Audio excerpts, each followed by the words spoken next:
Hey, welcome to Neurohack Your Productivity. I am Michelle Grosser, and in this teaching, I am going to show you how to regulate your nervous system. I'm going to teach you why it's so important and how it has such an impact on your productivity, your energy, your mood, all of those things. So I'm believing that this is going to be different than a lot of the other things that you're learning.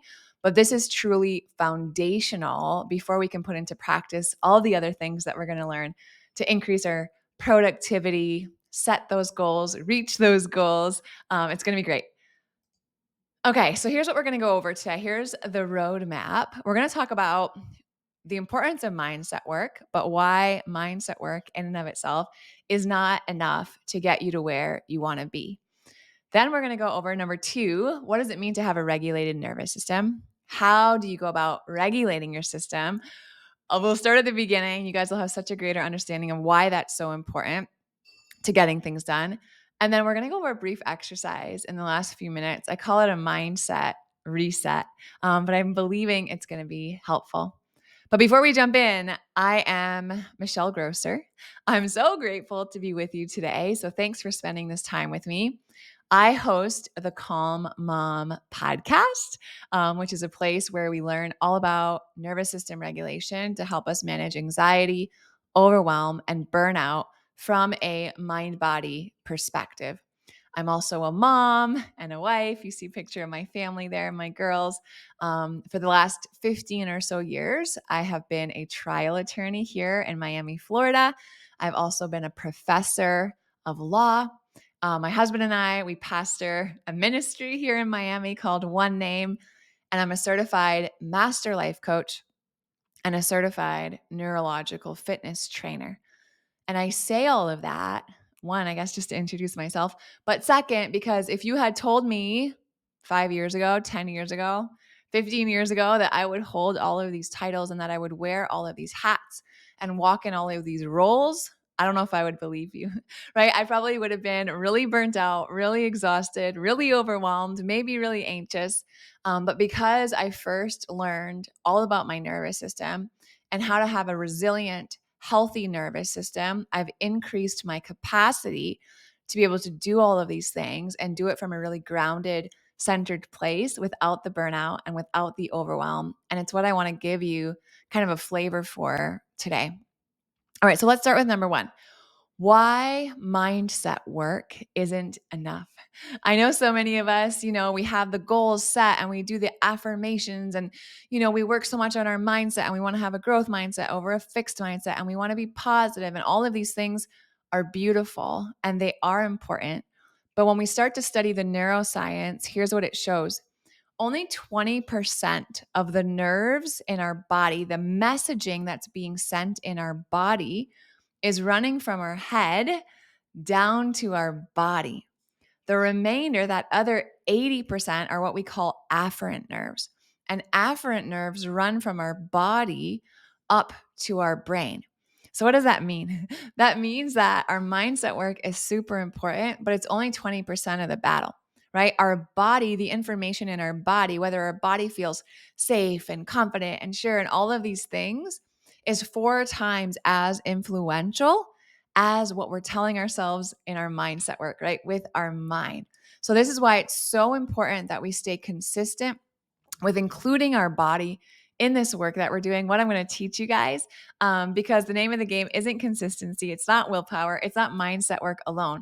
That's only 20% of the messaging, right? Our mindset down to our body. We've got to make sure that we're working on everything, our whole being, including our body and those afferent nerves.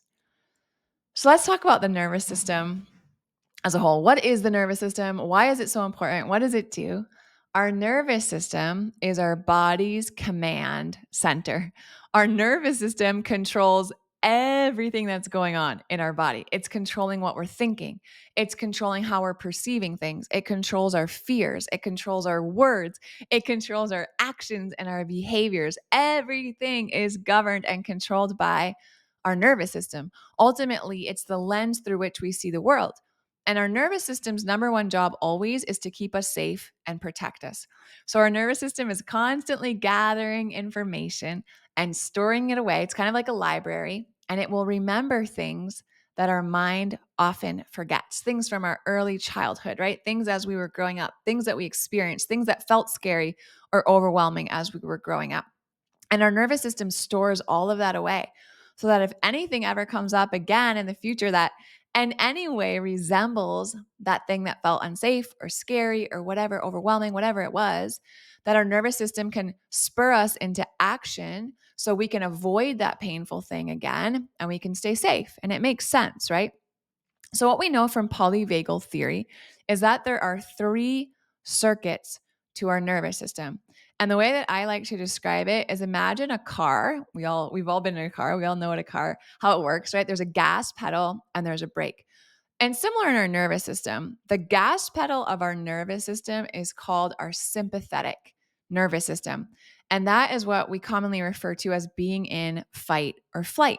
So, what happens there is our nervous system perceives some sort of threat. It doesn't have to be a real threat, it could be financial distress. It could be relational. It could be a deadline we have to meet at work. It could be an email, a nasty email from a client or something. Anything that our nervous system perceives as unsafe, it'll kind of spur us into this fight or flight, our sympathetic nervous system.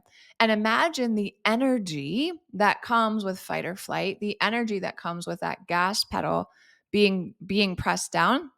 It's a lot of activated energy. So we feel anxious, we might feel panicked, we might feel edgy and irritable, we might feel anger or rage.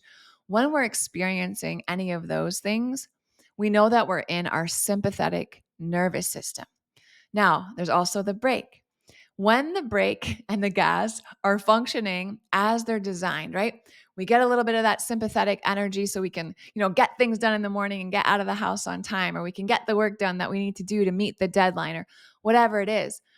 But then when everything's working well, our parasympathetic nervous system, that brake, can come on and we can kind of press the brake when that deadline has passed, right? Or when that stressful thing has passed, so we can come back down to baseline stress level. When we are in our baseline stress level, when we're not activated, we call that our ventral vagal circuit. And in common terms, when we talk about being regulated or dysregulated in our nervous system, that's what we're talking about, right? We feel regulated when we are in our ventral vagal circuit. We feel calm and connected and super productive, and we have all the confidence in the world, right? We're compassionate, we're patient, we're focused. This is where we want to spend most of our time, right? Am I right? And then what happens though is when our nervous system is not functioning well and there's too much stress, especially chronic stress, and we haven't learned how to come back to baseline stress level, what happens is that brake gets pushed down. It just kind of gets stuck there. And we call that our dorsal vagal collapse. That's our common freeze response. And when we're in that circuit of our nervous system, that's when we experience burnout. That's when we feel dissociated or numb. We find we're just zoning out to Netflix or we're just scrolling through social media, right? We sit down at our desk to get some work done and we're just kind of spacing out. We have brain fog and procrastination.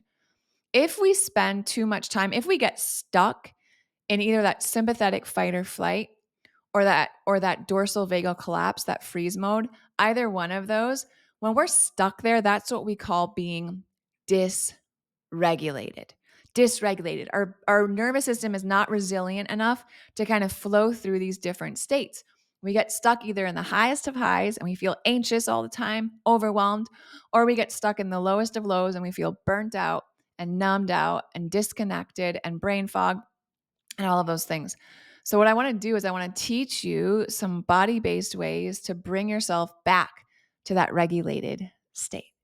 So if we are dysregulated, if we are stuck in that activated fight or flight, or we are stuck in that freeze response, feeling burnt out, numb, these are some signs and some symptoms that our nervous system is dysregulated.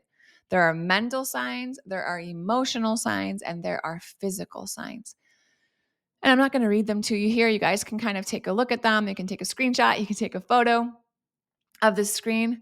But what I think is important to know is that so many of us can relate to so many of these. I know that before I learned to regulate my nervous system, I had almost all of these, you guys, and maybe you can relate to that. And a couple things. One, This is good because awareness is always the first step, right? So maybe you've experienced so many of these and you're like, oh, that's just my personality, or that's just how I am, or I'm just stuck with dealing this, right? This is just a part of my life. And I'm here to tell you that it's not. I'm here to tell you that there's hope, that you can learn to regulate your nervous system and you can learn to heal all of these things, and these symptoms will fade. And in doing that, your energy will increase, your focus will increase, your productivity will increase. So let's talk about it. How do we regulate our nervous system? What we want to do is we want to be able to increase our capacity without anxiety, without overwhelm, and without burnout. So here's the first big idea. Your nervous system, my nervous system, all our nervous systems do not speak a verbal language.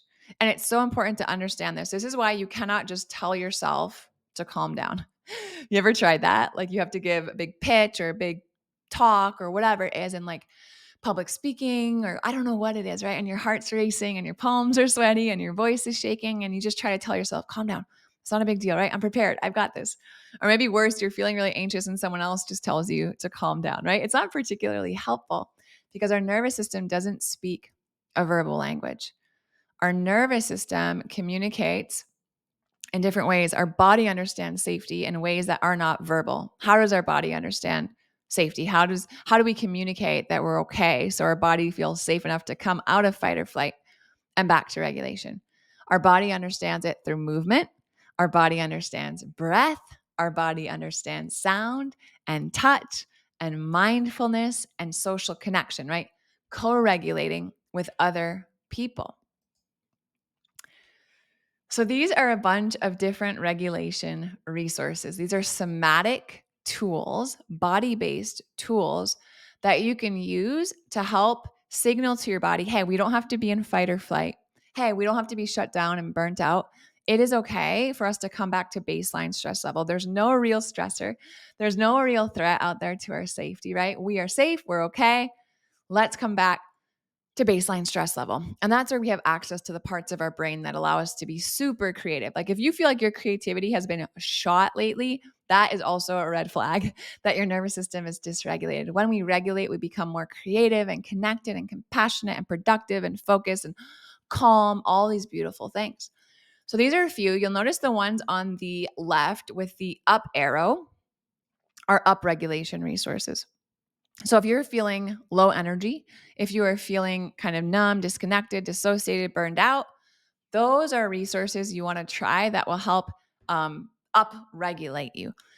So some that I put in bold here, body tapping. It's just what it sounds like. You can make a fist like this with your hand and just tap all over your body, all over, up and down your arms and your legs and your torso. And that can help bring awareness. You get out of your head and into your body, and that can be really regulating. You can YouTube some short breath work exercises. You can dance. You can listen to music. You can get outside. You can put cold water on your face. You can hold an ice cube, jump rope. All of these different things can help you increase, upregulate your energy so you get back to baseline stress level. And then on the right, where there's the down arrow, those are all resources to downregulate. So if you notice that you're feeling really activated, maybe you're anxious, maybe you're overwhelmed, maybe you're feeling really upset or frustrated, a lot of that active energy, these resources on the right will help you downregulate. And here I have breath work again, using a weighted blanket, body shaking. So just kind of shaking out your body, your arms and your legs, calming music. There's so many different ways. But this is a great starting point. And I teach these on my podcast. So if you're curious and you want to learn more about anxiety, overwhelm, and burnout, you want to learn more about what's happening in our body, the neuroscience behind it, why these things work, and have me teach them to you more explicitly. We obviously can't go over all of them now, but if you're looking for more detail, my podcast is a great resource. There's so many free tools there, body-based somatic tools for anxiety, overwhelm, and burnout. So check out the Calm Mom podcast. Whether you're a mom or not, it has great resources for you. All right, now the last part, a mindset reset. And this is so powerful, I think, because this helps us to understand how we cope with stress, how we cope with overwhelm, because every single one of us has certain coping mechanisms that we have developed over time. A lot of times we've developed them way back in childhood. We don't even really remember why they came to be, but they're ways that our body unconsciously, automatically responds to stress when we feel overwhelmed. A lot of these, I'll pull them up here in a second, but a lot of these things you're going to look at and you're going to say, hey, I thought that was just part of my personality, right? I didn't realize that was a coping mechanism for stress, that my nervous system would jump into this response when I felt overwhelmed and stressed out. But I think as we take a look at this and start to get really honest with ourselves, the beautiful thing is we can start to put some boundaries in place so that these tools serve us better. So let's take a look at this. Okay, so these are all different coping mechanisms for stress. As soon as our body starts to feel overwhelmed, these are very common things that our nervous system will do to help us cope. So, under the diversion of energy column, maybe when we're feeling stressed and overwhelmed, we get really laser focused on making money, right? That helps us to feel more safe. Maybe we start to acquire a lot of stuff, right? We notice that we start to have stuff all around the house. We're like, oh my gosh, am I becoming a hoarder, right? Or my counters are just covered, or my closet is like getting more full of stuff. That's a coping mechanism for something that feels stressful or overwhelming to our nervous system. Same thing with overspending, compulsive shopping, any extreme behavior, workaholic, shopaholic, right? We talked about that, being perpetually busy. So many of us wear busyness as a badge of honor. But a lot of times the truth is that busyness is actually a distraction, right? Busyness is actually a discomfort in slowing down. So when we notice that we are someone who is always perpetually busy, who really struggles to relax, who really struggles to slow down, who really struggles to rest or disconnect, that's often something that we want to take a look at, because that busyness is often a coping mechanism for something that feels stressful or overwhelming. Same thing with needing to know everything, compulsive working out, escaping into fantasy world or like a spiritual world, not really being comfortable being here, right? Being lost in the books or lost in art. Suppressing. A lot of times we will simply comply or submit, right? If we're people pleasers, these are things that we'll say yes to that we really don't want to do, but we'll do it because it feels too unsafe or too scary, or we don't want to disappoint anyone, right? By saying no. Maybe if we're feeling stressed or overwhelmed, we just kind of numb out and shut down. Maybe we dissociate, right? Maybe we start to act in that chameleon way, where when we're around a certain group of people, we behave a certain way. And when we're around a different group of people or in a different environment, we behave a different way. And different parts of ourselves have to be kind of hidden or kept away depending on who we're around. That's a coping mechanism. Disconnecting from others, suppressing feelings and emotions that we have labeled as unacceptable. So maybe as a coping mechanism, we hold back tears or anger or disappointment or frustration, right? We don't allow ourselves to feel the sadness in those things because we think it's unacceptable for whatever reason. That's a coping mechanism. Maybe we sleep too much. Maybe we just kind of detach and feel apathetic. And then when it comes to relating to others, a lot of these coping mechanisms, maybe we try to predict what other people might do, right? Maybe before we get there, we're kind of reading the room and trying to figure out what people need, and predicting what they might do so that we might be able to respond, right? We might be ready to respond. That's a coping mechanism. Clinging to others to feel safe, people pleasing, anticipating others' needs. Maybe there was a role reversal with your caregivers growing up, and you were actually responsible for taking care of them, or you took on a lot of duties or responsibilities of adults before you were fully grown. Now you might do the same thing. Now that you're a grown adult, you still might have that relationship where you're responsible for soothing or comforting, taking care of your caregivers. Still doing that when they don't necessarily need it can be a coping mechanism.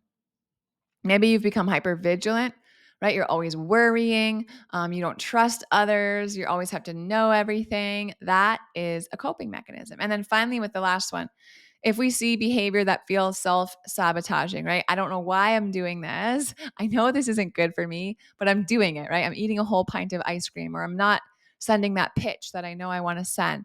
And we're self-sabotaging. I'm not doing the things that I said I was going to do to reach my goals, right? That's a coping mechanism for some sort of fear that we have, a subconscious fear, probably. Over or under eating, relying on things like, wine at 5 p.m. or a cocktail or, something else, caffeine, if you will. Those are coping mechanisms. Hypervigilance, we talked about, being stuck in fight or flight, emotional outbursts. So maybe you notice that your patience has run out and you have a short fuse. Those are all different coping mechanisms that our nervous system will automatically resort to when we're feeling stressed or overwhelmed. So what I would encourage you to do with these is, man, go through them and just kind of mark the ones that you can relate to, right? Circle them, put a star by them, something just to acknowledge that, hey, this is something that I think I can see in myself, right? I tend to notice this when I'm feeling stressed or when I'm feeling overwhelmed. So you can have greater awareness around it. But then what do we do with all of that information, right?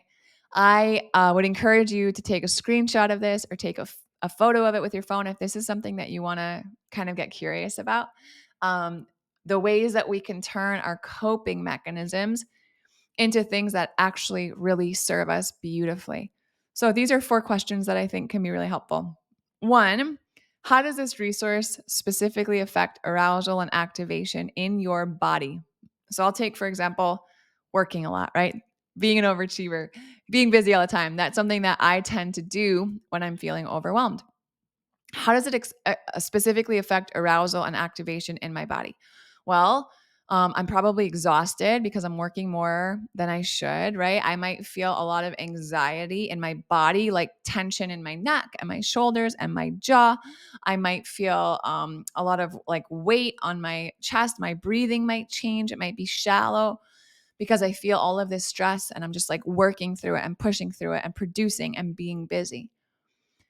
The next question is, how is this resource helpful for you and your life, right? How has it served you well? That's the thing with every single one of these resources. There's a reason why we do the things we do. So if we use the example of being busy all the time, right, and being a workaholic, it's been really helpful for me in my life, right? It's served me well in a lot of ways. I've, have advanced degrees and I have successful businesses and, I get the accolades and the degrees on the wall. And there's people who are like, wow, I don't know how you do it all, right? Those are things that I'm rewarded for by society for having these coping mechanisms. And in every single one of those coping mechanisms, you guys, there's always a reason why. There's always something helpful about it, even if it's just avoidance, right? So we don't have to feel the thing that feels really overwhelming or stressful. Number 3, how has this resource been ineffective for you or holding you back? So maybe if we're going back to my example of being a workaholic and busy all the time, how has it been ineffective? Well, it's probably impacted my relationships, right? Maybe my marriage, maybe it's impacted my parenting.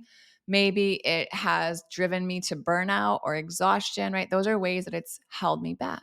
And then finally, the last question, and this is the one that really, where the magic happens, is how can this resource, so let's say we're using this example with being busy and workaholic, how can being busy, how can producing be high producing, right? High achieving. How can that be done with more intention? And how can it be done with boundaries to move me from surviving to thriving? So really just brainstorming, man, what are some boundaries I could put around this, right? Maybe I'll have better boundaries around my work hours. Maybe I'll have better boundaries around my expectations for myself. Maybe I'll have better boundaries around defining what it actually means to be productive, right? Maybe that needs to adjust.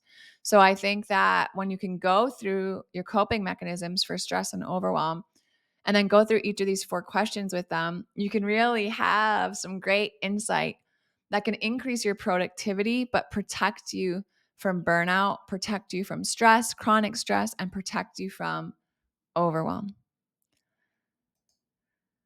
All right, that's what I've got for you guys today. If you want to learn more about your nervous system, if you want to learn more about regulating it, more about being out of in fight or flight and getting out of fight or flight, being in a functional freeze or state of burnout, and you want to get out of that, you can check out my podcast. I said it's called The Calm Mom. And then also here for you guys, you can go to michellegrosser.com/burnout. And this is a private podcast series that I created just for you. It's absolutely free. It is a 5-part private podcast series. The episodes are really short, but they're super powerful. They're full of practical steps to heal from burnout. In the first episode, I go through this 3 stages of burnout. So you can listen and get a feel for like, am I just tired or am I actually really burned out? And a better understanding of what those symptoms look like. And then I walk you through my 6-step framework for healing from burnout. If you guys have any questions about anything we've spoken about today, anything you've learned, anything I've taught you, anything on the slides, anything about your nervous system, or my programs, I have a quarterly group coaching program, regulating your nervous system and healing from burnout. It's called Restore. If you have any questions about anything, you can obviously go to my website, michellegrosser.com. This is also my personal email, michelle@michellegrosser.com. I check it personally every single day. I respond to all the messages that come through there. So if you have any thoughts or ideas or questions or feedback, I would love to hear from you. And then finally, if you'd like to connect on Instagram, you can find me at It's Michelle Grosser. But thanks again for listening. I'm believing that you guys learned something. But more than that, I'm believing that you were able to walk away with a better understanding of maybe why you do the things you do, how you can regulate your nervous system so that you can be more productive and reach those big goals of yours and move past anxiety, overwhelm, and burnout. Because my friend, the world needs more of you. The world needs more of what you're offering. So thanks again for spending this time with me. I'll see you on the podcast, The Calm Mom. All right, take care.